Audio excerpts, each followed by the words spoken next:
Yes, my people, welcome back to another episode of Where's My Podcast. And today we're joined by two very, very special guests. We're joined by Misi and Gigi, the founders of the Fashion Blueprint. Ladies, thank you so much for being here. Thank you for having us. So cool, as I told you before we start recording that, at the beginning of every episode, I basically say why you, the guest, are in the chair. And for you two, there's a lot of reasons, man. First of all, I might talk for a while here because I need to kind of explain what I mean. But I feel like when I see people that see problems with something, like big problems that affect them personally, when I see them notice that and try to make a change or difference within that space, I love it.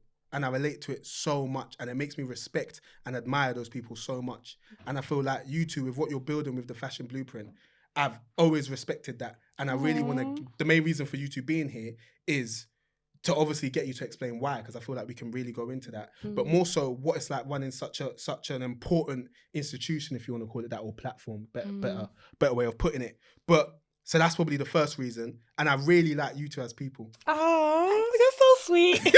I've got to turn my charm affection, wasn't it? Obviously, I haven't met you lot many times, but just from seeing like your socials and all of that, and the odd occurrence where we bumped into each other, like you lot are wonderful girls, and more importantly, you know a lot.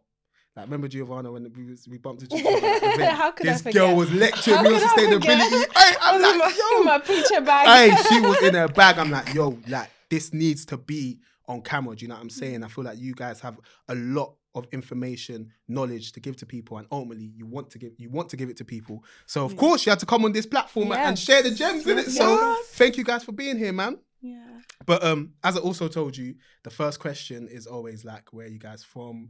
What's your background? And you guys can decide who answers that first. You can go first. Okay, so my name is Misi, also known as Misi Africa. And just like the name says, I'm from Africa, originally from Nigeria. But I was born and raised in London, North London. And what was the question? No, just where you're from, who you are. I'm Misi. I'm an entrepreneur. I am a mother. I am a woman of faith. And I'm really just out here trying to change the world. Pick that up. Yeah. Love that. That is you in a nutshell. Yeah. I'm Giovanna. A lot of people know me as Gigi. Country-wise, my family comes from Guinea-Bissau and Cape Verde in West Africa. I actually grew up in Lisbon in Portugal. And then I moved here in my teenage years, did school here, college, uni. And yeah, I've always been the type of person that's just like focused on something. I've actually just always been that type of person, like a woman on a mission or a girl on a mission at that time. I've always been very creative, a dreamer, but always also very geeky in a way. So yeah, that's pretty much me. I've always been in fashion also. This is like what I've always wanted to do, being in this industry, working in this industry. So it's like my whole life, I feel like I've always been the same person, really, just different versions of myself. So yeah. Love that. That was great intros, by the way. But what I need to do is, before we go into you lot's lives, can you just explain what the Fashion Blueprint is? Ooh, okay, yeah. So our tagline is the #1 community for the fashion entrepreneur. Yep. We started as a consulting agency in 2019, wanting to build a community of independent entrepreneurs. So Black-owned brands, people who are just doing their thing, maybe on their own or with very small teams, very small resources. And then it's now grown and evolved. But in a nutshell, that's what it's been to date. Yeah. So obviously entrepreneurship is hard and getting into fashion is even harder. So we just wanted a platform, a community to support those who are wanting to get into this industry. And being Black women ourselves, we know the challenges that we faced. So it is a bit, centered around ethnic minority, but it's open to everyone. And we just want people to grow sexily, sustainably, and profitably. And that's why we have the Fashion Blueprint, the blueprint to something. Literally. I love that. Yeah. And from everything I've seen from you girls, you guys are definitely doing that, man. So big you up. Yeah. But going back to kind of you two as individuals, coupled in with obviously what the Fashion Blueprint is and you guys' background, obviously both of you are like driven women, 100% you're driven. And of course, you're both interested in fashion. When did fashion start becoming important to you? Because I feel like, especially as African women, like, fashion is just a part of us, like a part of you lot. Do you know what I mean? Like the bright colours when you go to events and all of these things. Like you lot are fashionable, but when did you guys realise that fashion was important to you? Oh, Gigi. My mum's a curvy woman, and she used to struggle to find clothes just in normal stores in Lisbon. So actually, even from before, she's always had stuff like tailor-made. Actually, from hearing her speak, I remember she's always had stuff tailor-made from when she was a child, actually. But I interpreted it as, oh, maybe because she's curvy in Lisbon, she can't really go to a shop and just find what she likes. But she's always had a really nice sense of style. She's always been really kind of like well-dressed, and she's always loved fashion. So I used to go to like fabric stores with her from when I was really young. She had a best friend who was a seamstress, so I spent a lot of time in her best friend's studios. Her best friend's daughter was a fashion designer, and I used to spend a lot of time with her. So to me, it's just something that's always been in and around me. I remember saying that I wanted to be a fashion designer maybe when I was 8. Yeah, that was literally one of the first things I said I wanted to be. And then that's how it started for me, really. And then I actually pursued it, which is what I think many people may not necessarily do. But that's how it started, in answer to your question. For me, I think mine was more culture that influenced me. So I grew up in Tottenham. I was born in Tottenham, grew up in a block. And you knew who was that girl when they were dripping, innit? Like when they was looking, and I'm in my 30s, so back then it was the gems in the hair, it was the matching ribbon with the shoelaces.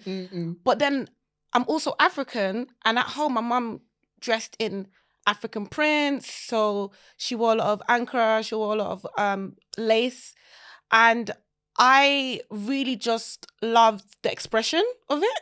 And then I actually started wanting to express myself through what I wore.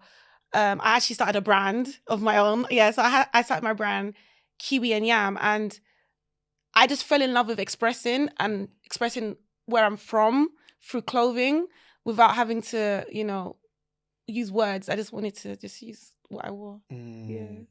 So like, them times when you both kind of realised that you wanted to do something within fashion, obviously, Missy, you started a brand. Yeah.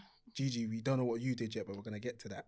But like, did you know how to do it and what to do? No.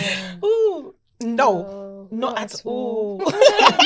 Not like, I fumbled so much. Like, to be honest, I feel like most of my career was failing.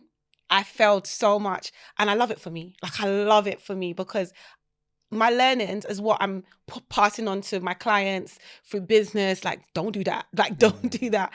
But I didn't know what to do. I don't think there was resources out there as well at the time that could really support me, or I couldn't afford them. And it's all just been trial and error. Yeah. How did I find information? I used to read a lot. I remember I had this Teen Vogue handbook. I probably still have it till this day. And it had so many different jobs within fashion, being designer, being buyer, journalist. It was still quite limiting at the time though. So I was just doing research to see what jobs there were out there.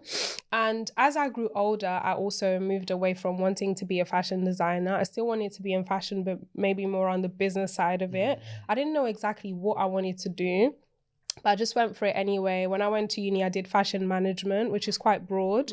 So I learned from experience. So literally doing the internships, going out, assisting, shadowing people. I did a placement year whilst I was at uni to just learn about the types of jobs that they were out there, what they actually were like in real life when you're in the job, and trying to see if I could see myself doing those jobs like full time once I graduated. So my journey was more through experimentation and research. That's how I research, basically. Like, the reason I made sure to ask that question is because I think it adds colour to why you guys started, or part of the reason why you must have started the Fashion Blueprint. Yeah. Do you know what I'm saying? Yeah. But so obviously, Gigi, you went to London College of Fashion, and is We that where both you two? went- Yeah, that's that's where where we you two met. met. Yeah. Yeah. So how did you end up there? How did you end up there? Your story is Oh, more interesting. Your story is interesting. Actually, Oh God. Okay. Yeah. So before I started my brand. So I loved fashion. Like I remember in college, I went Haven Sixth Form, big up anyone who went Haven Sixth Form. And I remember like, I put on a fashion show. And I don't know why, I wanted to incorporate fashion to everything I did. Like I just loved it. I used to make custom pieces for myself. And that's how I kind of started my brand, because people asked me, where'd you get it from? I was like, bro, you would buy this. Like, how much? Why were you shocked? Because I made it. And I didn't consider myself a designer because I didn't go to design school. I thought to be something, you have to be qualified, you know? But anyway, so I went to college, but I studied sciences. Chemistry, biology, not physics. And then I did health studies. So I wanted to be a doctor. So I went to medical school. And whilst I was in medical school, St. George's, I was also interning with an amazing stylist called Erica Matthews. And we were doing Vogue shoots. So in the weekdays, I was like doing anatomy. And then on the weekend, I was running. I was a runner. I was on set. Also, was a Chanel Boateng makeup artist, a great makeup artist. And I was like, I love this. But then I was like, I have to do this though. I have to do this. Why did you feel like that? Exactly. I asked myself that one day. And that's the day that I realized I don't. And that's the day I realized I'm going to leave. And I think Kanye West dropped his album. What was it? A College Dropout. I was like, yep. Yeah, that's me. I was like, yep. And then I left, and I have Nigerian parents, you know, so I couldn't tell them. So I had to lie. I woke up every morning and pretend I was going to uni. Yeah. I woke up every morning and pretend I was going to uni. I was really working full-time in Topshop. I carried my bag, like, yeah. Because I knew I was going to tell them, but I had to have something ready. So I was applying for colleges. I did a course. Then I remember I had to write a personal statement to get into LCF. I did a diploma before the bachelor degree. And in my statement, I'm telling you, like, I that's when I realized I actually want this.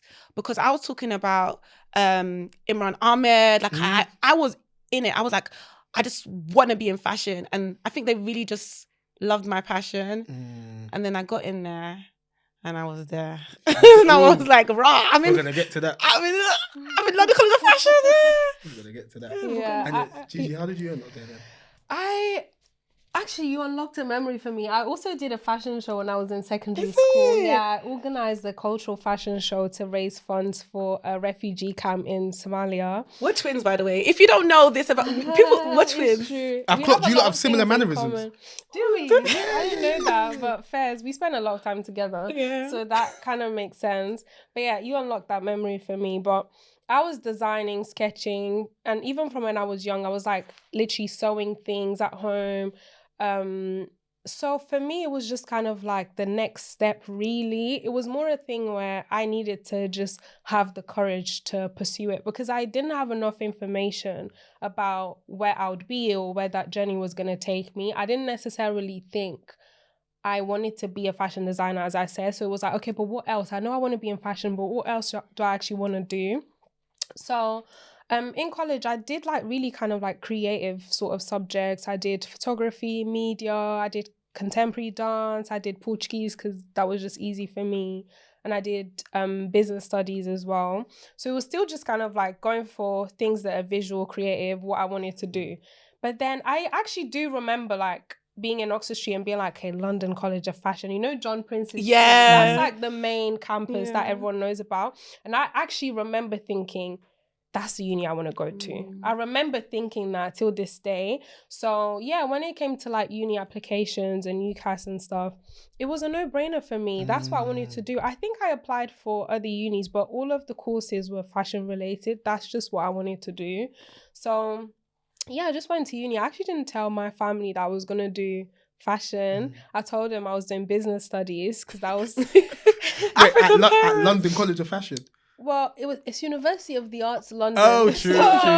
You right. As far as they knew, they were like, okay, University of the Arts London to study business studies? Okay. And I was just like, yeah, no questions were asked, to be honest, too tough. But yeah, when I graduated, my mom's in my she's like, what did you ceremony, and she's like, what was your degree? That's when she first found out. Yeah. Listen. It wasn't even. Do you know what I love though? It wasn't actually drama at all. She was just confused. Can I just say something though? Confused. Is she? You know why there wasn't drama? She graduated with a first class I did. Yes. And also, I think. Thanks. Yes. It's so funny, but it was just a thing where. She was just like, oh, okay. I thought she was doing business studies, but I think my mom had so much going on anyway. It was more like maybe I misunderstood that. Huh? I don't think it was a thing where she was like, she lied at all. So yeah, that's how I got away with it. And also I'm quite independent. I'm kind of like a middle child. You know, middle children always get neglected to do their own thing. Yeah, so literally. I have like 2 older brothers and 1 younger sister. So I'm a middle child, but not really because I'm like the first girl. So it's like, I had enough attention. I was never neglected, so to speak, but I was very independent. So I just did my own thing throughout my whole life. And because I was always kind of like the type of person that has good grades, they trust me. Like my parents always trusted me. So it was a thing where it's like, oh, I'm not really sure what she's doing. But because it's me, I can get away with it. They're not going to look into it. I know what you mean. So that's how I got away with going to fashion school. Yeah. Do you know what? Do you know what I find so interesting about the parallels between both of your stories? I think the fact, sorry to big you lot up again because I don't want to make your head swell. No, it's okay. It's okay. Okay, you don't mind it? Cool, have a go in then.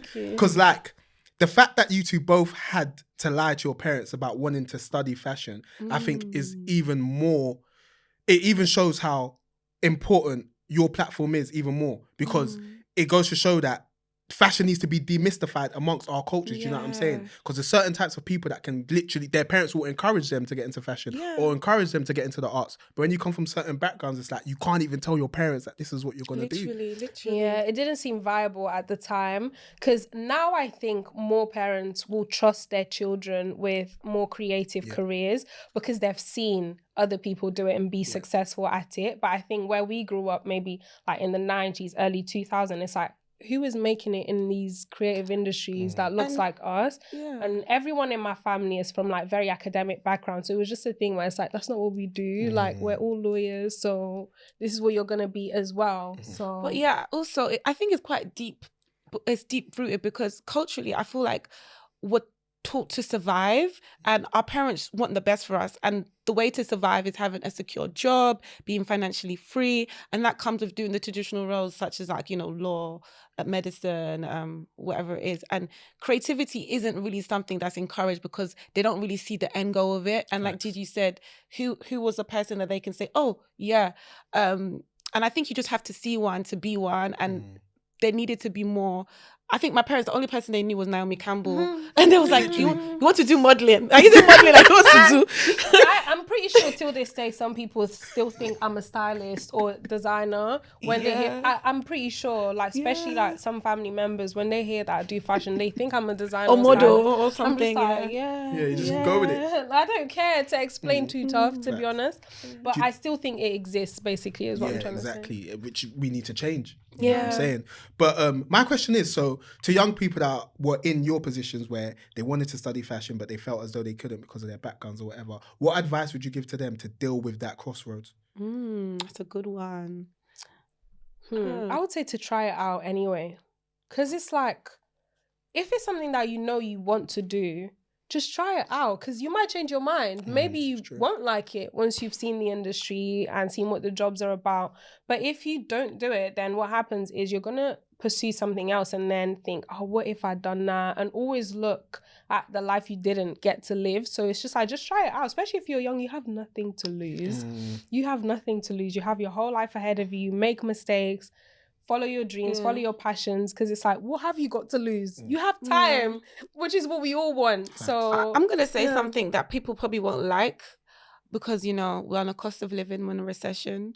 But I think interning is your best friend. And a lot of people are like, how much I'm going to get paid? I'm like, do you know if you even like it? Do you know if you're even good at it? Interning is what really helped me identify my likes and dislikes within the industry because it's so broad. You know, there's so many ways you can go. And just ask someone, you know, to mentor you, or can I just come once a week for free? Because there's no one's going to give you a paid role, you know, if you don't know anything. But intern, and it's a dying form of experience now.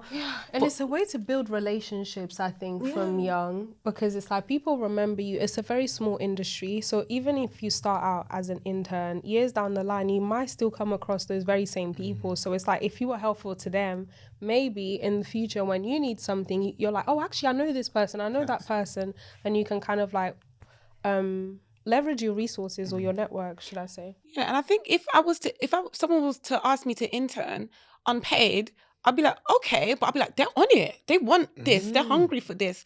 And then when maybe a role or an opportunity comes up, I'm going to hit them up first because they've already done the work without being compensated. Once I get an opportunity to compensate you, yes, I will call you. You're hungry. Let's go. Yeah, facts. No, that's all major keys, man. And I really like the point you made, Missy, about, because having spoken to other people on the platform who are maybe in their 30s or whatever, late 20s, they often say the same thing, where they feel as though with some people in the younger generation, they just don't, they don't want to say it because they're going to come for me like they always do on TikTok. They're not really on this interning thing. And I feel like it's a double-edged sword, because I rate the fact that they know their value in ways that we may not have known when we were younger. Do you know what I'm saying? Because it left us susceptible to being taken advantage of. Definitely. But in the same breath, you have to be real and just understand that some things are just the way the world works. And as you said, you guys positioned interning by saying all the benefits that come with it. And it's very difficult to put a price on that. I didn't see it as exploitation at all, because I have no experience and no knowledge. So what do I have to offer? Am I not gaining more from even having access to the industry and exposure and learning from people who are already doing it? I don't see it as exploitation. I understand why in some cases it is, because it's like you're working in a studio and it's like a full-time job, but you're not getting paid. That's different. But if you're like kind of like shadowing people or just kind of like assisting, and you get to ask questions and get to see it, that's different. There's different types of internships. I guess the internships I did to start off with was more like shadowing, understanding the roles, doing small bits of admin. It wasn't like a job and a role. I think that's exploitation, and I don't agree with that. I don't think that should be the case. If you can't afford to have a full-time or part-time assistant, then just don't. But if it's more like occasional work where you get exposure to a role and they're also teaching you stuff about systems, then that's a benefit. I don't think people should overestimate their value when they're just starting out, you know? Think about whether you have more to gain than to lose, and if it's worth your time. But I do get that maybe we were more privileged in the sense that life wasn't as expensive then. It's really hard for people to just survive in this current climate. So I understand that it could come from a place of necessity as well, that comes across as, oh, they're being bratty, they don't want to. But life is expensive, and it's every man for themselves now. So it's like they have more responsibilities at a younger age. So it's just, I see where younger people come from when they say they don't want to like work for free. It's fair enough, but it depends on what kind of, You lot are giving me so many sound bites, you know. This episode needs to go viral. I got so many TikToks in my head. But sorry to fixate on this point, but I wanted to go back to when we talk about the idea of wanting to do something but your parents not understanding it or whatever, so fear of telling them. How do you think one should go about packaging the idea to their parents? Like, for example, if you two could go back and your parents said, okay, I don't know what the hell you're talking about, but you need to show me a proposal as to why I should kind of let you do this. Like, what do you think yours would have looked like? Yeah, mine would have been juicy. The thing is, mine would have been juicy because, okay, as a parent, you care for your child, innit? You care for your child. And just kind of assure them that you know what you're doing. And even if it's not going to be a success, like, you've got contingencies. So for me, I didn't tell my parents that I had dropped out of med school until I had got into LCF. And then I was like, oh, I'm not doing medicine anymore, but I'm studying fashion. And also, I've been doing this on the side. I've been in Vogue magazine. This is what's happening there. And this is what's happening there. And I'm showing up. And then also, I'm washing the dishes. I'm doing my chores. I'm doing everything. I'm being good. I'm a good girl at home. So like, let her do her thing. Let's just let her do her thing. She's okay. Like, do you understand? I'm respectful. So, but you know, I feel like just make sure, even for yourself, make sure you have contingencies, like, and you have your pathway kind of mapped out. Obviously, it doesn't always go to plan, but have a plan, because like, if you fail to plan, you plan to fail. Facts. Yeah. Yeah, I don't really have much more to add. I feel like if my parents were to ask me to put together a proposal as to why I should pursue That's what my fashion, parents That's what I actually would do. do. My parents were actually. I feel like, all right, I would probably look for examples of people who had succeeded, even if they don't look like me, just to show that it's possible. Why I want to do this, and I would also ask them to give me any examples of times I let them down, because it's like there's You got no a track issue of receipts, being there's no lit. receipts. Yeah. So just trust me, I know what I'm doing. The world has changed. This is what the world looks like. These are the roles of the future. This is how much this industry is worth, how many jobs it creates, the stuff that they actually care about. They won't understand it, and they'll be like, what's this? But it's like, you asked me for a proposal, I gave it to you. Yeah. Can I do my thing now? So I'd probably approach it in that way, just with like hard facts. And another thing is, I feel like a lot of people don't want to tell their parents or stay in careers or courses that they're not happy with to please their parents. But ultimately, you need to understand that your parents are not living that life for you. They're not going to work that job for you. So, and they're not even going to take on your unhappiness. Like, so you have to really be self-centered in the way, like, this is my future. And it's kind of boundaries. And I think that comes with adulting as well, like letting your parents know that this is actually my life. I know there's people that say their parents dictate like what they wear, who they date, but it gets to a point in life where you actually have to stand your ground and know that like, this is my journey to live, and just build that kind of conversation and relationship with your parents. Because at a point, dynamics change, innit?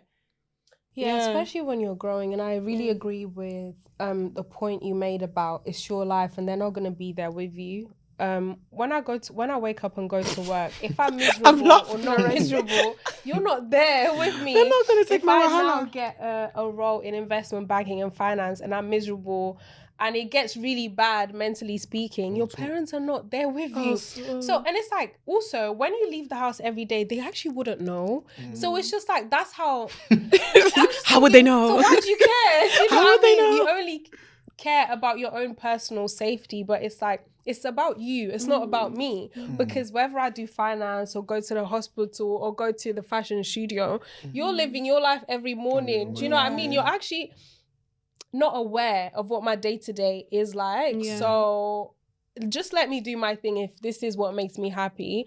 If it's a mistake or if I fail, it's still my life. It's still my journey. So just let me do it is how I would think about it. I'm so happy I asked that question, because your answers apply to everything. It's not even just within fashion. And I think so many young people from backgrounds like ours need to hear that, because at the end of the day, we've got one life, we need to live it.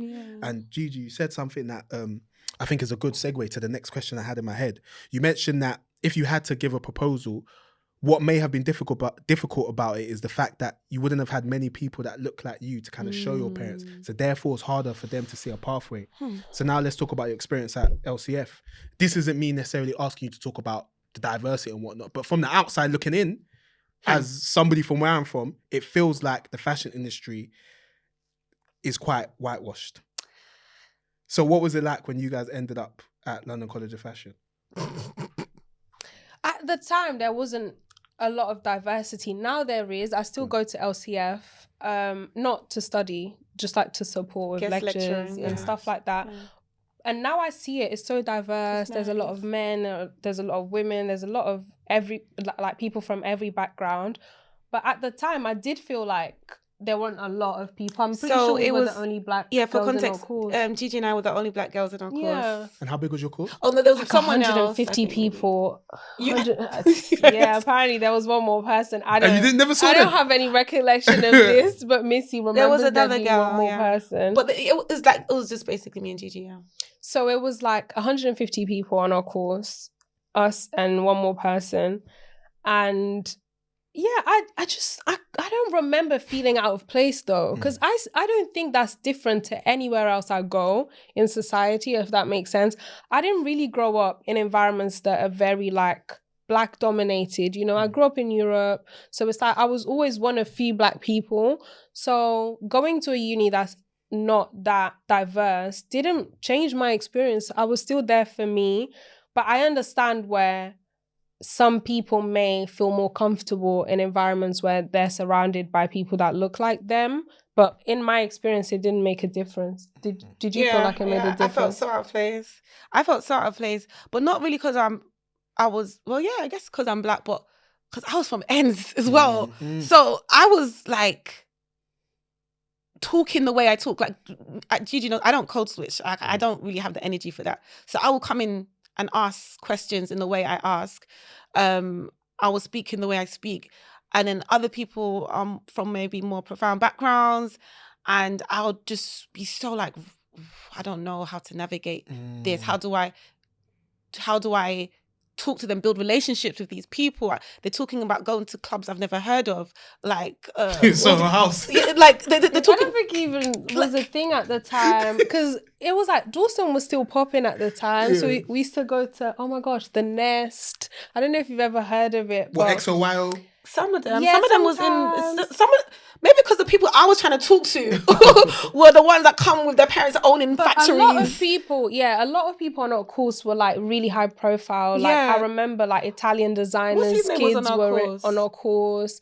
So it's like, it was really high profile people in that respect, or the international students were people that came from a background where you were just saying their parents owned factories. So I think Misi means more like, because they were already quite affluent or already like in the fashion industry, they were just following like family business type thing. Maybe, is that what you're trying to say? Yeah, where and you just felt a obviously bit... from me, I didn't come from a fashion background. I came from like sciences and whatever. So when people are like, oh yeah, have you gone to that show? I'm like, how do you even get a ticket to? How do you go?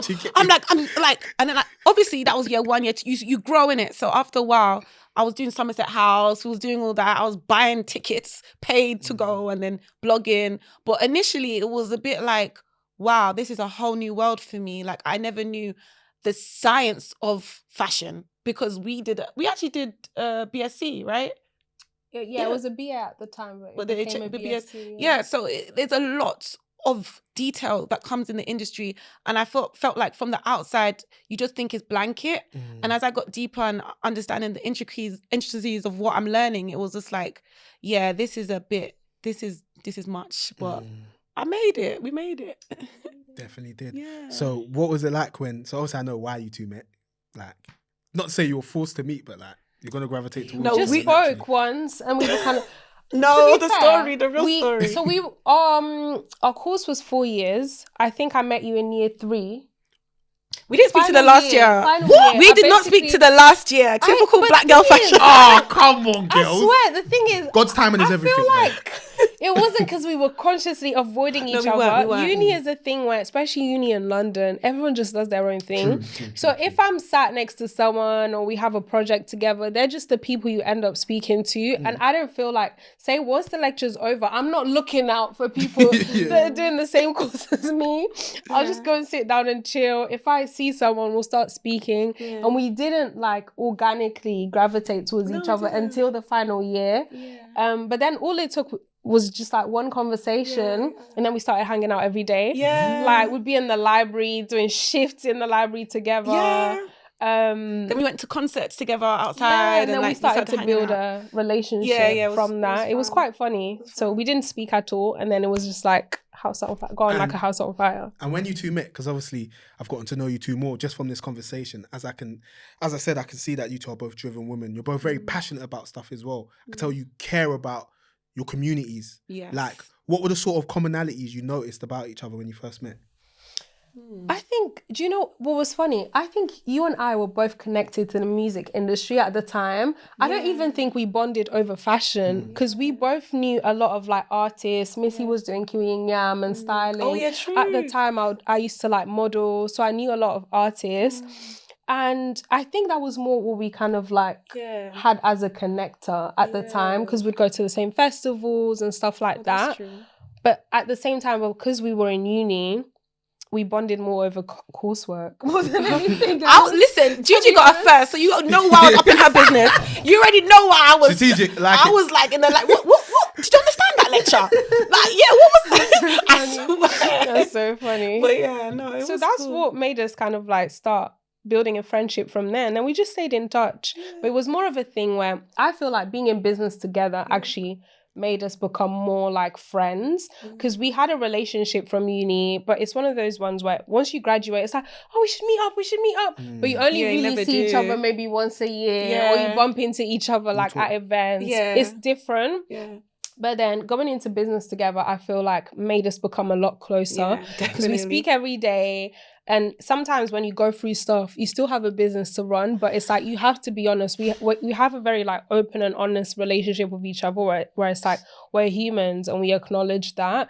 It's not like one of those ones where it's corporate and you're just like, business is business. No. We're human. So if stuff goes wrong, I was about to swear. Oh, no, you can swear. I didn't know. This is unfiltered. You can say whatever you want. This When ain't shit Vogue or goes nothing. wrong, it's like... Was that your you swear still word? Yeah. Oh, I get it. I was waiting for something juicy. But the thing is, I don't swear though. But it was about to come out. It's just like, God.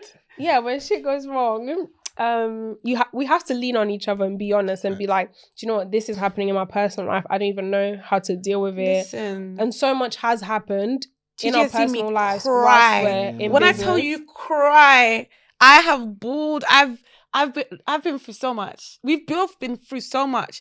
But the vulnerability that we have in our business friendship relationship is what helps us to really push through, because we're like, you know what, cool, we got this. Because we're also quite strict. I feel like speaking for myself, I Yeah, know, I know me. I know me. She's the strict I'm quite one. strict, but at the same time, I feel like because we have that open and honest relationship, we can still kind of like be accountable. So it's like, this is what happened and this is why I maybe haven't done X, Y, Z, but there's that accountability. It's not... Gigi's my therapist. Like, guys, one of the things I would say about Gigi is that she has taught me how to feel your feelings, because I'm so on it. I'm just like, right, that happened. Anyway, let's move. We move. My hashtag is we move. And Gigi's like, no, but let's talk about it. I'm like, is there time on this agenda? She was like, let's just add 10 minutes into the agenda. We actually made time. We've made it the agenda. You just reminded me.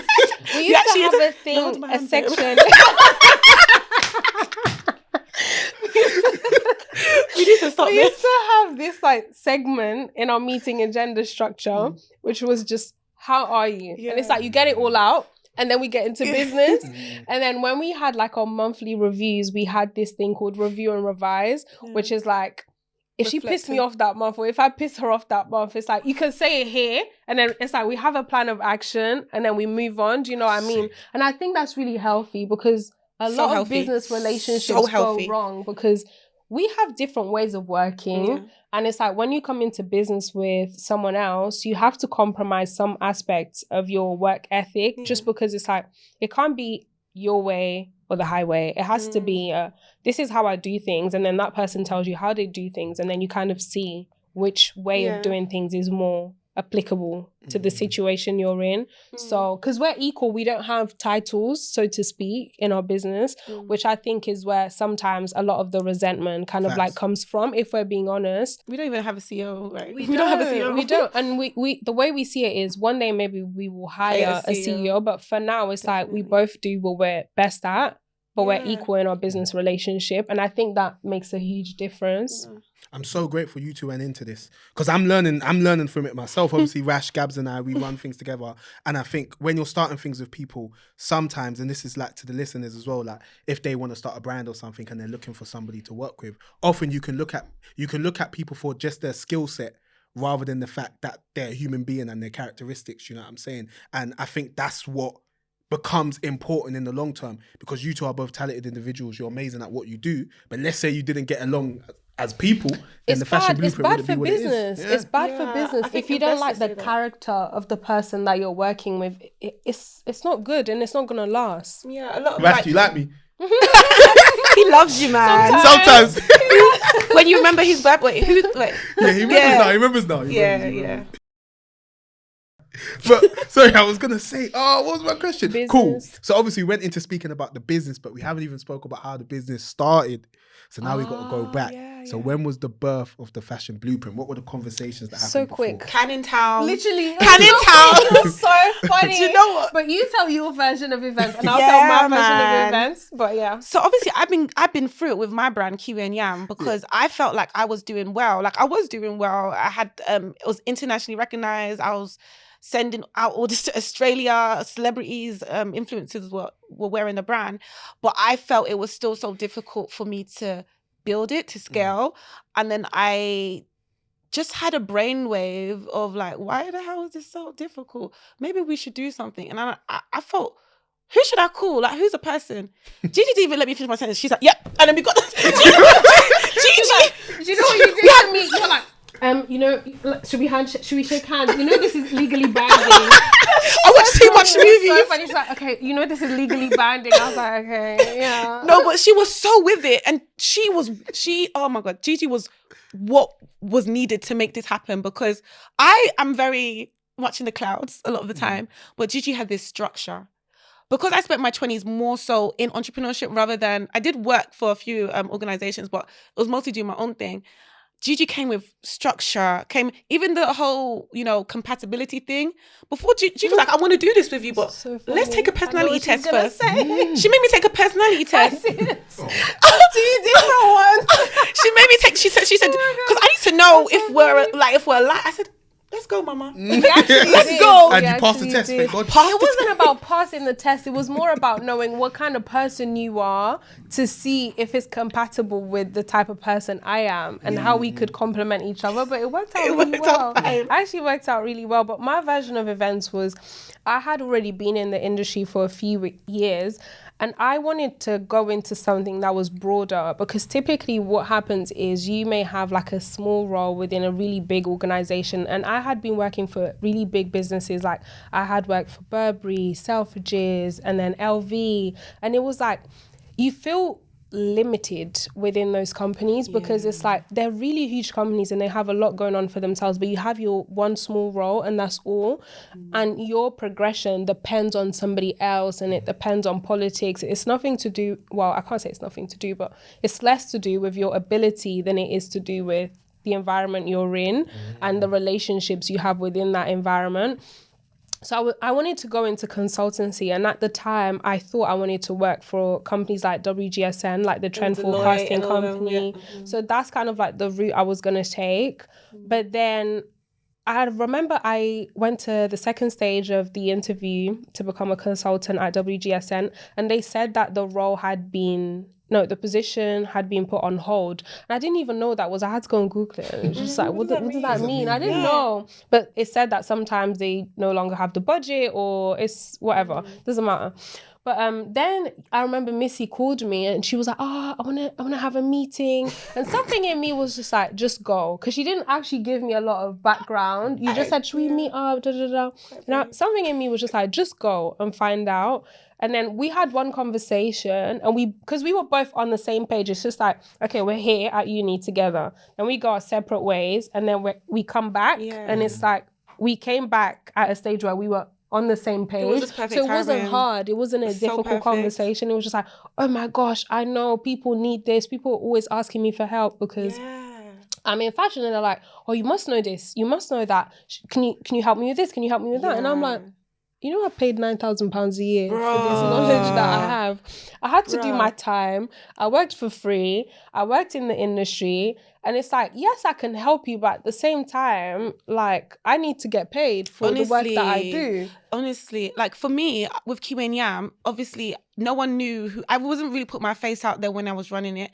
That's a whole nother story. But people would DM me and say, what manufacturer do you use? Or I'm like, I'm not telling you. Like, why would I tell you when it's taking me blood, sweat and tears to find this manufacturer that can produce the quantities that I need, the quality that I need? Like, this is work you need to do. But the other part of me was like, I want to tell you because I want you to do it too. So I was like, how can this be mutually beneficial where I get something from it, but then they're also able to go out and execute their idea? And then I looked into consultancies. I didn't really see anything that existed in the way that I would want it. I was like, I might as well have to pattern myself. Like, I might as well have to run it. And then, Gigi, she used to help people with different things because she worked for all these organizations and she knew how to do things. Yeah, and I think it was a case of us wanting to give people more access to the industry, because it's like, if you don't know where to go, say you don't have a background in fashion, but you still have an idea and you want to make it happen, where do you go? You know? Now there are a lot of resources online, but this was years ago and there wasn't that much like practical resources available. Even still now, I think so. You still have to Yeah. dig. Yep. So we just wanted to be more of a bridge, but it's more than just people learning from us. It's like we wanted a platform where people could learn from each other. And it's like, even if you're not, or if you haven't already made it, it's just like, even if you're like 5 steps ahead of me, I want to be able to think, if you can do it, I can do it. Yeah. And it's just like, that's so important, because the hardest thing is for people to just start. But if you have an example of somebody that actually doesn't feel that unattainable or far away from you, it's just like, oh, they did it, so I can do it. So it was just more about building a community. It wasn't so defined at the time. We knew consultancy was going to be an element of it, but we wanted it to be more about community at the same time. Yeah, that's why we are community first. Facts. And you know what I love about hearing this most, yeah? I love the fact that you guys got to a point where you believed that you could do this and then you acted off it. Because even though you've both described, obviously, Missy, you had your own brand, Gigi, you've worked in fashion. I feel like often, sometimes when we go to start something, we can still feel that level of imposter syndrome where we convince ourselves that, nobody will pay for this. And you know what I mean? Like, as much as I'm helping people for free or whatever, or chatting to your friends and whatnot, like, to believe that you can turn this into a business is an incredible thing. And I commend the people that actually go to do it. Like, what made you guys know that this could be a thing? Do you know what I mean? Like, that you guys had knowledge worthy of people buying into. Oh, that's a good one. Well, there's 2 things. Before the knowledge, I just knew that I didn't want to work for anyone. So someone's going to have to buy this. Like, someone's going to have to buy it. I just need to find them. But again, I had people messaging me, and I had a lot of people who were showing interest before I even created TFB to an official business. So I knew there was opportunity, but then again, that's where Gigi came in with her structure and like, okay, let's do our competitor analysis. Who are the target customers? Who's the target audience? Like, we had to go molecular and look into the details of building a business and, you know, opportunity, market risks. And it was a business. It's a business. So we did our research, I guess. Yeah, I guess the aspect of having people already asking you for help helps you to see that actually there could be something here. So it's less about, can I even do this? Because you're already doing it, but you're doing it in an informal way. And it's just more about formalizing it and being like, actually, I have a company. So when you ask me for help, yes, book a discovery call. Yes. Do you want to pick my brain? Sure. I have time, But book it. You know? Girl, And it's important. It sounds like we're just like, oh, we want people to pay, but it's so important because it's like, I can't allow people to waste my time. Everyone has dreams. Everybody wants to make things happen. But if you're too accessible, they also might not necessarily feel like they had to depart with anything. So it might not be as serious. It's just like, a lot of people go from idea to idea to idea to idea to idea to research to research to research, but they never make it happen. But once you've like departed with something, our discovery calls are not that expensive at all. £30. Our services are very accessible, and that's something we've always wanted to do. But it's just like, it can't be for free. It has to be something where you're like, okay, I'm serious about this. I can approach them now. Because otherwise anyone can just ask you for help. It's not hard, but it's like, you have to formalize things for people to also take themselves seriously. And it's just like, actually, I want to book a discovery call. Ooh, I have to pay. Okay, I'll come back. And it's just When like, once you're serious about it, once you're ready, you're then going to book it and then follow through, because we'll give you a 3-step plan. We'll give you a proposal. And it's just like, okay, what's next steps? You know, it's more serious than just being like, oh, can you help me do this? Can you help me do that? And then nothing actually comes from it afterwards. Yeah. So. What was our first service, by the way? It was discovery calls, because we started just before COVID. So we wanted to do an event for London Fashion Week as like our launch event. But then lockdown happened. So we were like, oh my gosh, what are we going to do? We started our website, like we registered the business, I think. Like almost immediately. Yeah. And then we started our website. And it was on Clubhouse, bare. Yeah. Remember Clubhouse? Putting out articles, going online, talking to people. Like we did like Insta Lives at some point. Yes, we had a So it was just more, it was still that community aspect of things, but digitally. So our first service was discovery calls. At the time we offered them for free just to see actually if people would be interested in that. So where you were like, will people even be interested in this? We started doing those discovery calls and we offered them for free to also understand what type of people would come to us and book them. And from the beginning, it's actually always been independent brands, independent entrepreneurs, Black entrepreneurs. So yeah, that's how it's basically worked out for us from the beginning. That was a really good segue to my next question, because you mentioned accessibility, and then obviously at the end you also mentioned that like Black-owned brands would come to you guys. So at the beginning was, because now I feel like you tend to focus on like making brands sustainable, and Black-owned brands are more of like I don't know, like you guys explicitly say like you want to help Black-owned brands and whatnot. Yeah. Was this something you wanted to do at the beginning, or did TFB kind of grow into that? Into the sustainability aspect and the Black-owned aspect from the beginning, from the get. Yeah, from the get-go. And I don't see it as something that is separate to anything that I do. So it was always going to be an element regardless, because it's not, when we say sustainability, it's a word, but it's a way of doing things. So even if you don't give it a title, it's still your way of doing things. So it was always there from the beginning. And for me, sustainability was two-way, because obviously we want you to think about the environment and environmentally conscious, but also sustainability in the fact that we don't want you to be a fad brand. We want you to have longevity, because what I tend to see in the Black fashion industry is someone is hot, someone's popping, and then a few years later they dwindle down, or you don't really see them, and it's like, where did they go? And I just wanted Black founders to build brands that are sustainable, have longevity, that can be household names. And I often say to people, like, I hate the fact that, we're so creative. We are the most creative people in the world. We inspire everyone. And even big brands, luxury brands, Louis Vuitton, Versace, they were influenced by, Africa, Cameroon. I think Versace, their logo was taken from Cameroon influence. Louis Vuitton, the monograms was from Kente, Kwele tribe. When it comes to fashion. But we have a problem with the structure, with the business side, the business acumen. And I just wanted to help them build that. And sustainability, if you want something to last long, sustainability is one of the key elements for your brand to be long lasting. You don't want to be a fast fashion brand. Big facts. Yes. Preach, Missy. I love this. Bloody love this. This is so inspiring. But going back to sustainability, the more like, what's the word? Environmentally, yeah. So like, let me tell a short story. So obviously, I know what you're gonna say. I know what he's gonna say. Yeah. So I never ever have conversations about sustainability, that ever, unless it's at work, and you know what I'm saying, you just hear all these buzzwords and all of these things. Yeah. And especially as a Black guy, like, I'd never speak about this stuff, innit?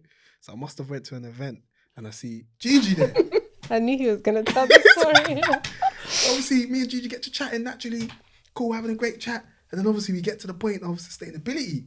And I'm like, okay, here we go. And Gigi's going in, telling me about this is what sustainability is. This is what it means. Do this, do that. Da-da-da-da. And I'm like, oh, I don't like... I left that conversation feeling like I cared a bit more about sustainability, whereas before that I couldn't care less, if I'm honest, if I'm very honest. Well done, so thank you, I know Gigi. what it was. I know it was. I love it because I made it relevant to you as a person, because I was saying how to not care about sustainability is to be anti-Black. So now he's like, and she said that. I said, what? What does that mean? What you talking about? So then now you're interested, do you know what I mean? Because this is what I mean. When you use the word sustainability, sometimes it just doesn't feel... It don't hit. Like, what does that mean? But once you relate it to something that involves you as an individual, or where you come from, or your people, now you're like, oh, okay. Actually, maybe this is something I should care about. Because once I start telling you that your actions here, and the brands that you buy from, and buying into fast fashion or just fashion in general in the West, means that you're creating displacement back home, and you're polluting the water, and people where you're from actually are experiencing the worst of it all when it comes to climate change, or the term for it is actually waste colonialism, which is where countries in the West basically overproduce. They have nowhere to kind of like sell this stuff, keep this stuff, so they ship it to Africa, particularly West Africa. Ghana's one of the biggest. Yeah, Ghana that's is where I'm from. Yeah, I know. It's a So it's problem. like people there, it's like if we don't want those things here, why do we think people want it back home in Africa? So I think when you start like putting sustainability into context, people start to understand how it shouldn't be a choice, actually. Like I say, it's just a way of doing things, and it's just like caring about your actions and seeing that you have power to influence other people around the globe, especially if you're a business. So it's just more about thinking of let's say in fashion, how is this garment made? Where does it come from? Where does the fabric come from? Where is it made? All of the raw materials are not all, but a lot of the raw materials are extracted from Africa. And it's like, how are they extracted? How much are those people getting paid? And it's like pennies, or maybe not even getting paid at all. So it's now we're talking about slavery now. And it's just like, so it's still going on. Happening. And those same channels that were used to impose slavery are still existing today. But now we're partaking in it. So it's unknowingly. just like, So what sounds mad, but in me not being sustainable, I'm almost like a slave master to a certain degree. not a master. You went far. I went far in it. like 0 to 100. I guess. I'm involved in it. You're a way, enabling it. yeah, You're you're enabling complicit it. because But I use the recycling bins in that now, though. yeah. Well done. You got to start somewhere, Gigi. You have to start somewhere. That's great. Do you know what? An important part of this is realizing that sustainability isn't something that can be achieved 100%. People always think, oh, I have to do this. It's impossible because, you have to drive, you have to Uber, emissions are going to, it's not possible. But what we encourage people to do is be more sustainable. And that's the term we actually use when it comes to climate issues and environmental issues. Just try and do one thing better that will help the environment, because if we all come together, then it's going to obviously have a compound effect. So we know that not one business or organization can be 100% sustainable because it doesn't exist. And we use words like eco-friendly, conscious, and there's a variety of ways you can do this. Like when you come to us for a consultation and you tell us about your business and the resources you have, because I think that's another fear people have, is that it's going to cost me loads. But to bring it to context to everyday life, if I was to buy a sweatshirt from a sustainable brand, the likelihood of me being able to wear that 6 years later versus me buying one from the high street and having to switch it up in about, maybe a year's time, that's sustainable and it's better for my pockets. So yes, you do spend a little bit extra or more extra, but we need to start looking at the longevity of things and the future planning. And I think we don't do that often. We're very much in the now. And why do you think that's the case, Missy? Because obviously when I was telling you guys about the question before, I mentioned that I'm in the black community by virtue of being black. And that's something we don't talk about. Obviously, Gigi's just basically showed us why, as black people in Britain especially, black British people, we should care about it. Why do you think it feels as though we just don't? I think it comes from a position of privilege in many ways. I think sometimes people don't realize how privileged we are here. We have access to things and we're so comfortable. We're very comfortable in comparison to a lot of other people around the world. But when you say people don't care, it's not that they don't care. It's just that their perception of what being sustainable is already tainted, because some people think that, let's speak about fashion. A lot of people think that sustainable fashion is just like vegan really leather, expensive, or vegan leather or whatever. Or ugly. They have stereotypes. Yeah, a lot of people think it's ugly. They have stereotypes, but it's like, that's not the case. And it's what I say sometimes is when people try to say, oh, but it's more expensive, it's just like, no, sustainability is actually about not buying anything. So it's about repairing, it's about using the clothes that you have at home. That's the most sustainable thing you can do. Yep. So don't tell me it's about spending money when it's actually not. So when people are like, oh, it's really expensive, to sustainable fashion, it's more expensive. Going to the charity shop is more sustainable. So is that more expensive? No. And I love the charity shop. Buying secondhand, stuff like renting as well, or sharing wardrobes is really big, like the circular economy or sharing economy. So I think there's a huge educational piece that needs to be put in place. But I think where you kind of lose me is when you say Black people don't care about sustainability, or when you say we don't really talk about sustainability, and it's just like, which Black people? That's because, what I said. Black British, like the people I'm yeah, around. exactly. Because I You was think I've ever thinking, spoke to if someone you're about back home sustainability? and you can't go to your local beach now, or you have to move from where you live because they're making like a Your new family, landfill in your area and you're displaced or whatever, or you can't fish, and actually you need that to survive, you're gonna talk about sustainability. It'll be like in different terms, different words, but you're talking about it. Whereas here it's more what I said is privilege, and it's like being comfortable in the sense that it's not happening right in front of you, where we're not experiencing the worst of it firsthand because we're participating in it, you know? So that's why I think that's why we don't talk as much about it here, but it depends on the context, I guess. So going back to brands, yeah, as you kind of mentioned as well, Missy, like people feel as though being a sustainable brand is more expensive, right? Yeah, that's how people feel that run brands and stuff. You guys probably know better than me and whatnot, yeah. But like, let's say sustainability isn't part of, because you know nowadays it's a part of a lot of brands' sort of image, so they call themselves sustainable brands. Greenwashing. Exactly. If you don't claim to have a sustainable brand, do you think new brands should still try to be sustainable at the beginning? Well, yeah, because first of all, there's going to be legislation coming in that's going to make you have to be. There's a lot of rules and regulations around end of life, or so where does your so basically people buy things from you, but you also have to, as a business, consider what they do with it afterwards. That's why you're seeing things like H&M having this bring back bins and all these kind of things. So yes, I do think from the get-go, but also like stay ready so you don't need to get ready. Like there's no point of trying to at one point switch up your whole brand mission, because you're building a community and you want them to know who you are from the get. You as a business, you want to kind of evolve from the get, and I think it's the right thing to do. So why wouldn't you want to start on the right foot? It's also easier when you're starting out, and I think the reason why so many independent fashion brands fail is because they're wanting to emulate business models of really huge corporations that have a lot of capital behind them.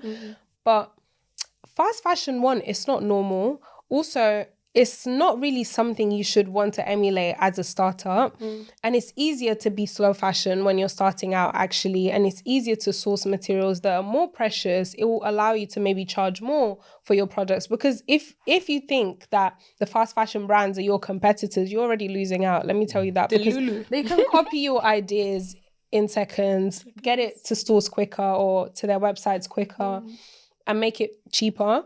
So what is it about your business that's special? And usually when it comes to fashion, it's your designs. Isn't that what it's really about? Like the designs and creativity and the materials that you use and how you can manipulate a certain type of fabric to create a design. To me, that's what fashion is. And that's what made me fall in love with this industry. It was the creativity. But I think because we're capitalists in Britain, and everything has to be sell, what's selling now, trends. When fashion became more commercial, I think that's where maybe more independent fashion businesses started to fail, because you're trying to do something that doesn't work for an independent fashion brand, when it used to be more tailor-made and it used to be more one-of-ones. And it's like, to have an item that's made by an independent brand meant something, because they're a designer and they're up and coming. Like, let's think Alexander McQueen, for example. It meant something. But it's like now, if you just want to do like, I don't know, mesh dresses or satin dresses, I can get the same from the fast fashion brands for cheaper. So it's like, what is it about your brand that's going to make you stand out? Because it's so competitive. It is. There's new fashion brands coming out every day. So it's like, what is it about your business? So we see them. Yeah, in answer to your question where you're like, should up and coming brands want to be sustainable? Again, why not? My question would be, why wouldn't they want to be? Yeah, my question is, why wouldn't you want to be sustainable? This is me playing devil's advocate, yeah. But particularly for, I'll say, for streetwear brands in general, yeah. Some of them may feel like it just makes them seem less cool. Like, not necessarily on the back end, but talking about it, for example, like if they make it part of their brand message, they may feel like, yeah, it's just, it kind of puts them in the sustainable brand box. And I feel like sometimes some brand owners feel like that can do more harm than good. I love that you said that, because that is absolute beep. Because like, okay, so streetwear, right? Yeah. T-shirts and hoodies and stuff like that.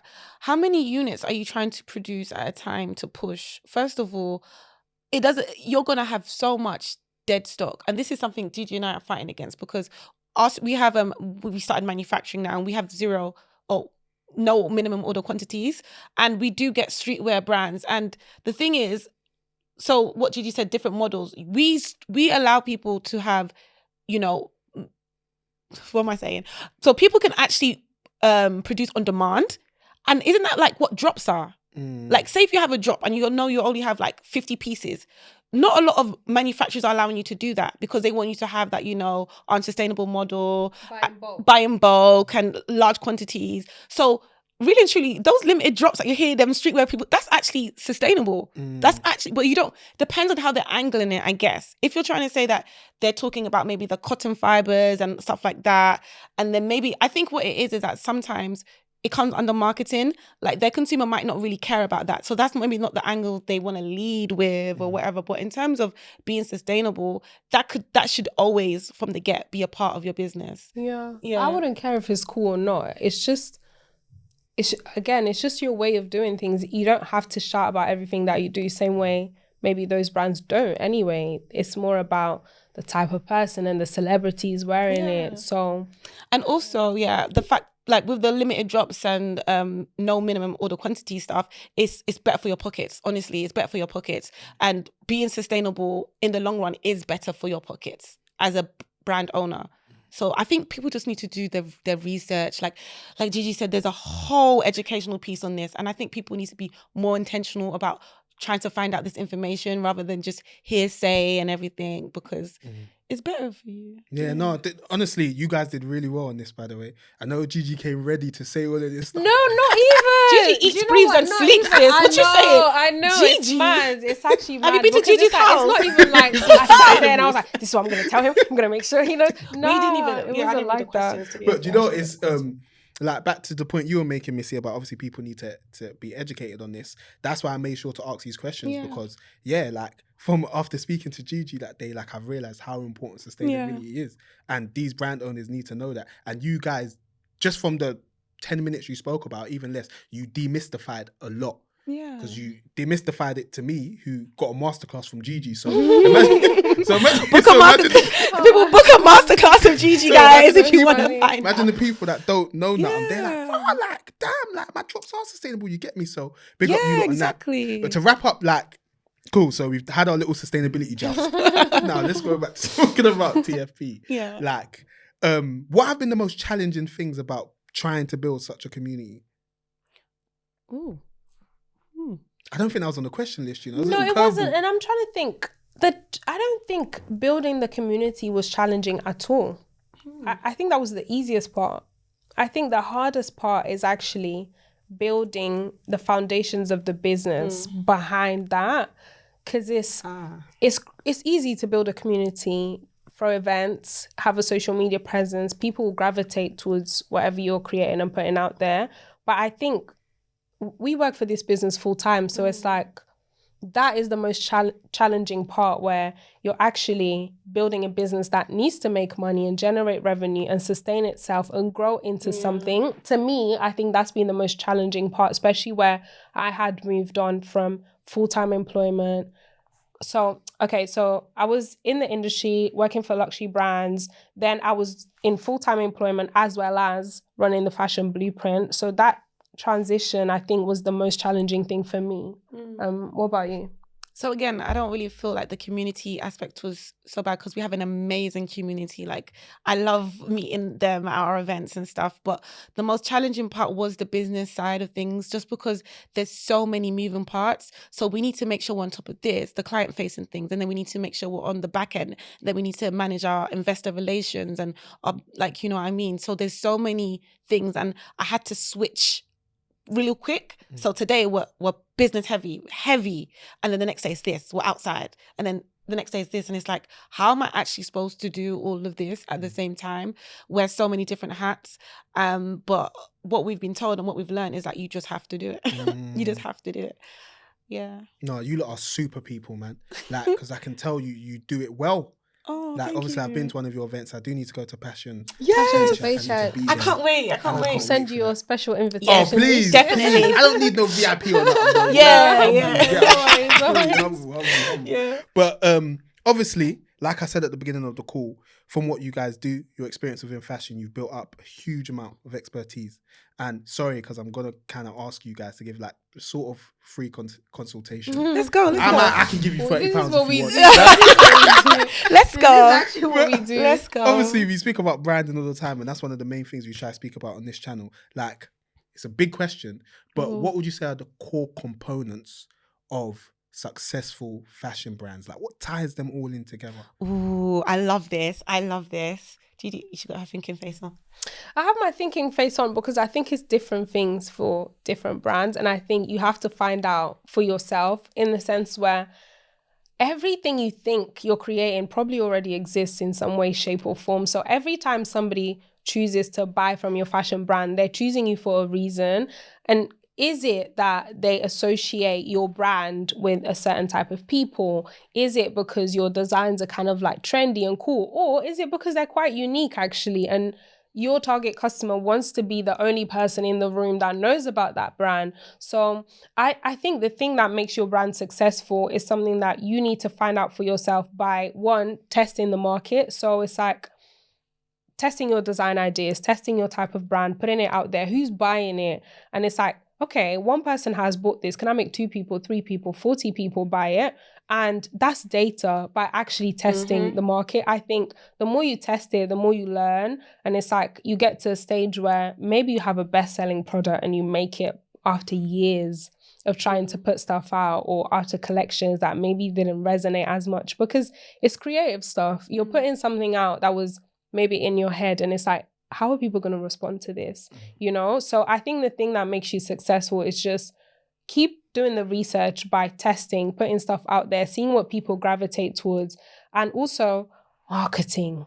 Oh my God, it's so annoying, but yeah. It's a game of content. It's a game it. of selling a dream. That's what fashion is, because it's like, cool, we all need clothes, but I don't have to buy from your fashion brand. If I only needed clothes, that's the easiest thing to find. People are looking for something else. People are looking for an identity. And it's like, what identity are you selling? And that identity needs to be desirable to your target audience. I think that's what makes fashion brands successful. If I'm to really kind of like try to answer the question, it's just like, they sell you a dream that you want to buy. Yeah. So what dream are you selling? That's what I think. I agree completely. I think the same thing. I think to be a successful brand, you need to have a strong brand identity. I need to know who you are without even reading the label. I need to know what's your brand values, what's your mission. Like, I need to have that sense of the personality of the brand. And this is something that we actually have a brand toolkit on our website, and we kind of have every step of the way to be a successful fashion brand.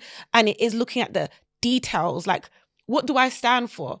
And that will help you to kind of map out who your consumer is and go into detail about where do they eat? What do they like to do on the weekends? How much do they earn? Like, know your target customer to the T. You tell me their name. Tell me what they like, everything. And I think knowing yourself as a brand helps you to pivot, helps you to really, when it comes to marketing strategies, know what marketing strategies are actually even good for you, because not every brand is actually supposed to be on TikTok. Some brands, it doesn't make sense to what you're doing. So I think having your identity really ironed out in detail, if you're starting up, is the best thing you can do. And I was saying this earlier, was actually talking about this, like, so many brands want to go viral. Like, yeah, you want to sell out, you want Rihanna to wear your garms. Like, I would love that, but what happens off the back of that? Are you prepared? Do you have your structure? Because starting is quite easy, actually. Putting your stuff out there is easy. It's the growing. And if you know who you are as a person, as a brand, then you can always leverage and build on that. So just get your fundamentals, your identity. Yeah, and the saddest part is that a lot of fashion designers actually build a name for themselves.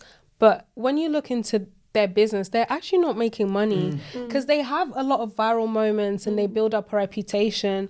But then on the business side, they're not shifting that many units really. And then because of social media, I think because of social media and a lot of like brands knowing how to win in this content game and just having more visibility, actually some of the not so high-end fashion brands do way better than the ones that you would think are doing really, really well. Some brands that you may not necessarily kind of like aspire to buy from are making a lot of money. What are your priorities? Because some people go to fashion school and they want to be those people that have a name. But then some people actually look at it from a business point of view. And if you're wanting to look at it from a business point of view, it can't be about yourself. It has to be about the audience. And it's like, how can I serve people? What is missing? What are people looking for that maybe doesn't exist? Or if it exists, I can do better. I think that's one way of looking at it. If you want to like win in this game, it's just like you look at every other player and it's like, okay, they're not good at this, they're good at this. And it's like, oh, a lot of people are buying into that. Can I jump on that like wave? Can I make it better? So it's just about being strategic, really strategic. And also, this is what does win mean to you as a brand or as an individual? Because for me, when I was running QA and Yam, I actually didn't gift influencers. Winning to me was getting into the untapped areas of people who wanted to know about the community, know about their culture. So I had like Nollywood t-shirts, like R.I.P. Mr. Ibi, by the way. R.I.P. Mr. Ibi. I think a lot of people know of your through Nollywood. Yeah, a lot of people tell me that, and I just wanted to put my culture out there. I didn't care if you were whoever, and I think that was winning for me. When I think Winnie Harlow wore it and all these, I was like, that's lit, that's cool. But when I saw someone who lived in like Australia, who doesn't have a black community around them, that was like, that was my I'm winning moment. So just define what your identity is, what success looks like to you, and then kind of focus on that. And then just go. Honestly, I love the answers you both gave, because it aligns with a question I've asked some of our other guests, which pertains to the person behind the brand. And going into more depth, like, because obviously we speak about brand identity, but I feel like even if your brand is eponymous or not, what you're creating is obviously coming from you. So you need to know yourself. And we kind of spoke about this downstairs before we got onto camera, but like, I think that's one of the hardest things about it, because people have ideas. Let's talk fashion brands, for example. They know they want to get something out, but they don't know what story they want to tell. So my question is, how do brand owners, designers kind of figure out what to actually put out that's unique to them? Is it like a process they can take, or? Oh yeah, well actually we do this as well. We actually do this. Remember personal we have development. Yeah. We have a personal development toolkit. I didn't even know that. I'm just giving you the ways to. How much is that? Oh, we removed it. We actually removed it, but it should come back. We'll bring it back. Up the price as well. This good. We'll give your listeners a discount. Yeah, but personal development is so important. Like, this process of building a brand is like birthing a child, right? And you have to go through the pains, and just like when you go for maternity classes and they teach you about what you're going to do, you're going to have to learn about yourself, learn about your mindset. Like, different business models work for different people. Like, if you know you're someone who's more, you're a patient person, a slow model, like a very slow model, or if you're someone who's active, I like to run events and likes to be outside, if you're very personable, then maybe you can go up and do streetwear. And so I think that knowing who you are, your personality does reflect your brand a lot. Like, mine definitely was a bit of me, but taking time and sitting with yourself. And this is really important in this day and age as well, because nowadays people want to not just buy from you, they want to have a relationship with you. And the best way to do that is by being authentic and authentically telling your story and selling yourself, or letting people know more about the person behind the brand. Like, I know AI is in right now and everyone's doing those like robotic voices, but let people know that there's a real person behind there. And then I think that will be one of the best ways to get the story unraveled. And a lot of the time you might not even know your story, but people will start helping you shape it. Like, as the conversation goes, it kind of like, oh yeah, like Gigi earlier was like, oh, I unlocked something for you, or a memory for you. Like, people can actually say, that made me think about that, and then it's a conversation, and that's the real authenticity and beautiful nature of building, because you're building with your audience. Yeah, the way I look at it is more from a creative and expressive thing. I don't look at it so much from a, what is my story that I want to tell through this brand? I look at it more as, okay, I have a skill maybe, which is drawing or sewing or imagining things, and how can I tell a story through this collection? And that can change. And that's, to me, that's the beauty of fashion. You can be whoever you want to be. Like a lot of fashion designers actually come from a place of pain where maybe they were bullied really hard for being who they are, or maybe they didn't have access to things and they just decided to make it. A lot of fashion designers used to be really poor, so they just learned how to sew and make things for themselves so they could feel like better about themselves, or maybe achieve an identity that they didn't have. So when I look at it, it's more like, it is about storytelling, but it doesn't have to be personal. It could actually be a way for you to escape your reality. And that's, to me, that's what makes me feel so excited about fashion. You could be whoever you want. And that's why when you wear like whatever piece, sometimes you feel more confident and it's just like, okay, cool, I feel like that guy. And it's like, good for you. Because have you got any examples of brand? That's really interesting. It perked me up. Do you know who I was thinking about? Olivier Roustan from Balmain. Yeah. I was thinking about him. He's adopted. He wasn't popular like in school. Like, I think he talks about being like the only black kid in the environment that he was in. So even Alexander McQueen, even Alexander McQueen, somebody I looked up to, he comes from a place of darkness, and that actually is what made him successful. It's sad that he took his own life, but it's like, it's so mad that your darkness and your pain is what people loved about your collections, and that's what made you so creative and made your design so unique. So those are kind of like the two people I was thinking about when I was talking about how you can just create a story. It can be about you, but not necessarily from a personal point of view. It's just like you're creating a world and you're allowing the world to kind of like have access to your imagination. That is how I view it. And another thing as well, I see a lot of designers say like their travels, like going out, nature and just different things speak to you. I feel like you should allow the world to speak to you and be open to listening, because ideas come in different shape and forms. Like your creativity there's no bounds to it. So just being open-minded and exploring. If you're actively trying to think of a collection idea, one of the things I would say is to stay off social media. A lot of the time you can be influenced by things you see on there, and then that's how people regurgitate the same kind of designs nowadays.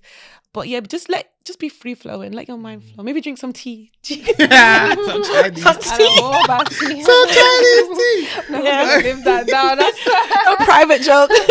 Literally. Do you know what, Missy? That point you made at the end, I really like it, man. Because I think, speaking from a guy's perspective as well, like, and I've kind of battled with this. It's like when you're trying to build something, you convince yourself that you have to just, and you lot can probably attest to this as well, you just have to be 100%. Of course, you got to be 100%, but it's just this, and nothing else. Yeah. But like the point you made, it's like sometimes when you're out is when you have your best ideas, or sometimes when you just go to eat with a bedroom and you speak about something that has nothing to do with business or whatever you're building, that's when you learn something. And I think it's really important for the listeners to know that, because you really have to live life whilst you're doing this, because at the end of the day, you may potentially be even doing your target user or target customer a disservice by not living yourself, because ultimately that could have a negative impact on what you're creating or putting out. So I think that's a really good point. But Rash, how long have we spoke for? No, 25. Fucking yeah, we could go forever, you know. I feel like we can. We could, you know. Maybe part two. I had a feeling, no, we might have to do a part 2. But so what I'm going to do is I'm going to start rounding off. Yes. Thank you, girls. It's been incredible. I've got a couple more questions, maybe like 3. Rash, how long? 10 minutes? 15 minutes? Yeah? No, old school. Do you know what? Before Rash and Gabs behind the camera, they used to force me to stick to an hour. It makes sense, but at the same time, we're chatty patties. Mate, and do you know what? You lot are dropping gems. So if the people want to listen, they should listen. You know what I'm saying? If you want to listen. But going back to TFB, you kind of mentioned this before, Missy, about knowing what success looks like. Yeah. When you have a brand. What does success look like for TFB? Ooh, that is a good one.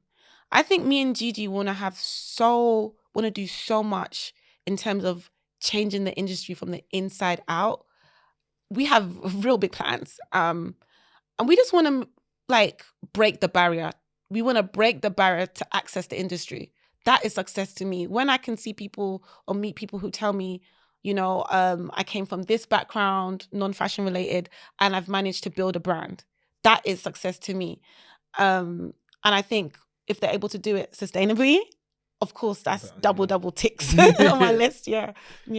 Yeah, the word I was thinking about is impact. I feel like that is success to me, when you're able to like change the lives of people or make things more accessible or in many ways create a better world. And it sounds so big to think, oh my gosh, I can change the world, but you can. You exist. So even if I speak to one person, 2 people, 3 people, and whatever they take away from that conversation changes their future decision making, you are changing the world, like step by step, person by person. So for me, it's a lot about impact and being able to build a better industry from not just from like a marketing point of view, but from an infrastructure point of view. So where we're going into supply chain now with TFB Studios or circular fashion manufacturing studios, we're now going deeper into this notion of impact. It started with accessibility, representation, community, and now it's just like beyond the strategy, it's beyond the access, it's about infrastructure. Are we actually, so let's say we talk about sustainability. Okay, where do people go? When we say blueprint, it's literally like building out that blueprint where you can come in with just an idea and then you have the whole infrastructure behind it to make it happen. And for us, it's like we own that infrastructure. Yeah, you know what it is? Like, me and Gigi are done with people talking. Like, we just hate fluff. Like, oh, you should do this. But where? How? We want to give you the how, the where, the now. And this is why TFB Studios, our manufacturing arm, come with your designs. Not just, that looks good, that this is where you should post it. This is your market. Come, this is the fabric. We can help you with fabric sourcing and we can help you produce. Because ultimately, you're making a product, right? And I think that was an area that I got stuck with my brand. Kiwi and Yam, I was making in Nigeria and China.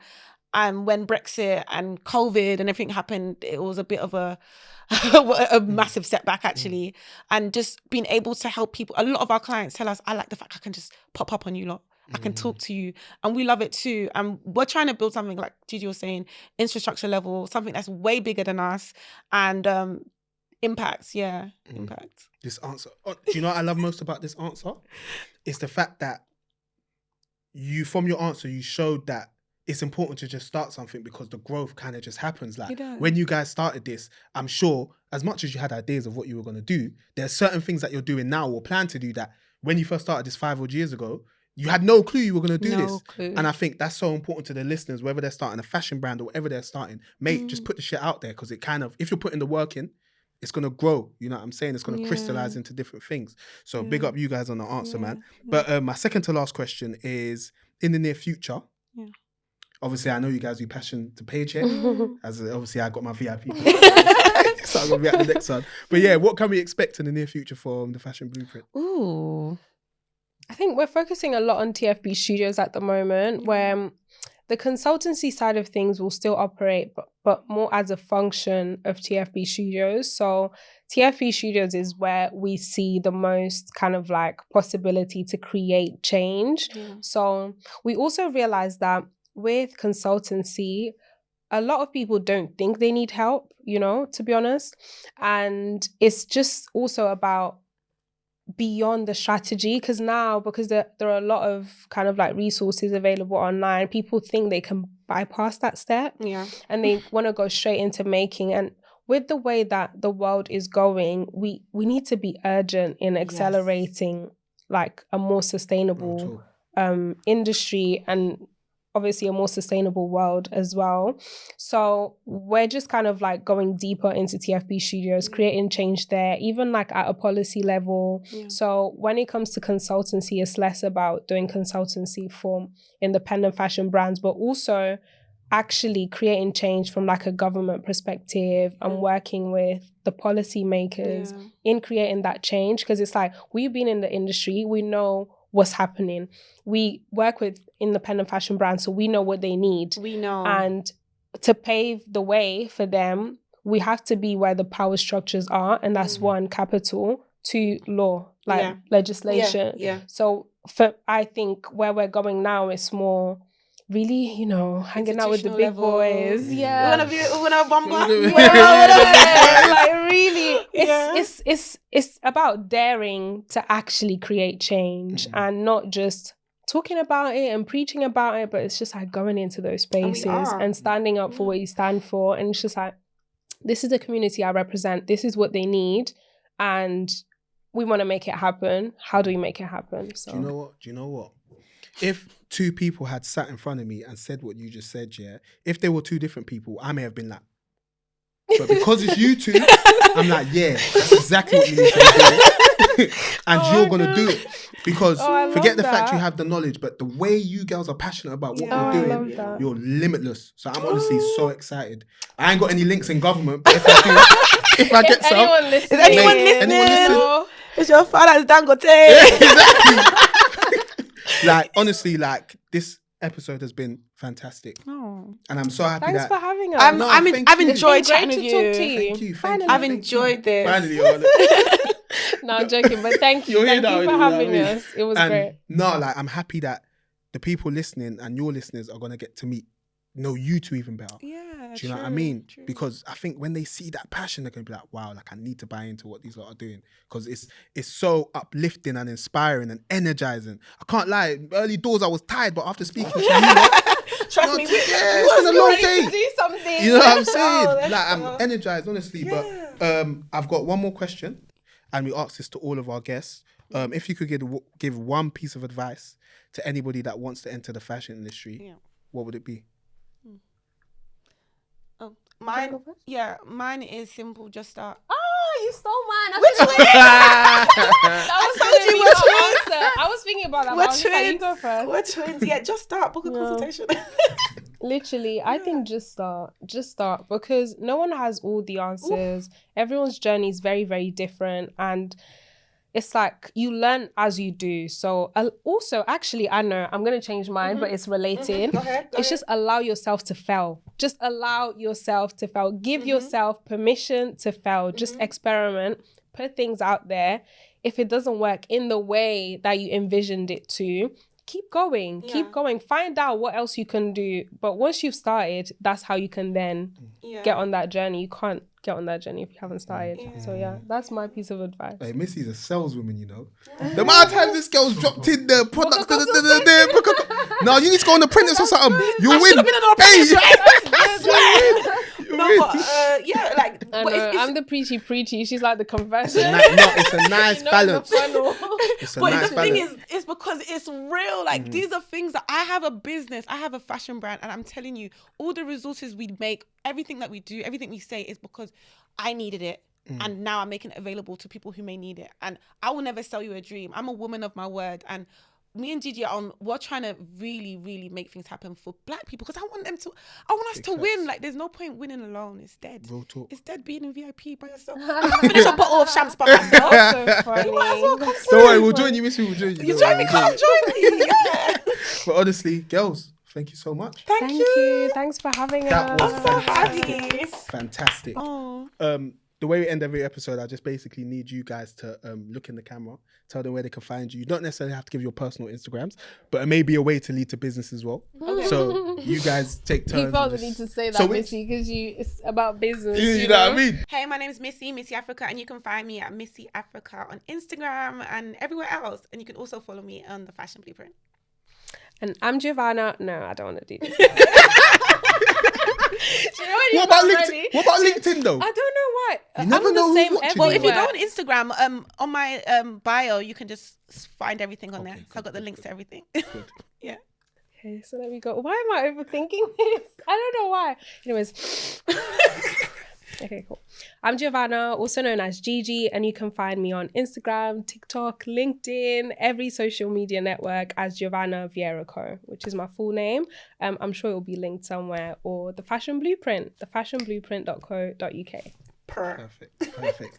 And you know where to find us. WMT. Oh my gosh. English ain't my first language. Yeah, same. Good, See, because English ain't I mine. was also feeling orcs. None of us can speak English. Yeah, I'm lying. English is the only language I speak. Yeah. But Mash, I never make mistakes there. Last couple ones you didn't. Yeah, but it's shaky. Ooh, are we making you nervous? No, not really. But yes, you know where to find us. WMTV_LDN on all the platforms and whatnot. Thank you for watching. Thank you for listening. And as I always say, keep it locked. Thank you for watching another episode of Where's My Podcast. If you ever want to take in future episodes on the go, you can find us on Spotify and Apple Podcasts. Whilst you're there, please leave us a 5-star review. It would really help. And also, don't forget to follow us on our Instagram, WMTV_LDN, to keep up to date with the latest goings on in UK fashion. Keep it locked.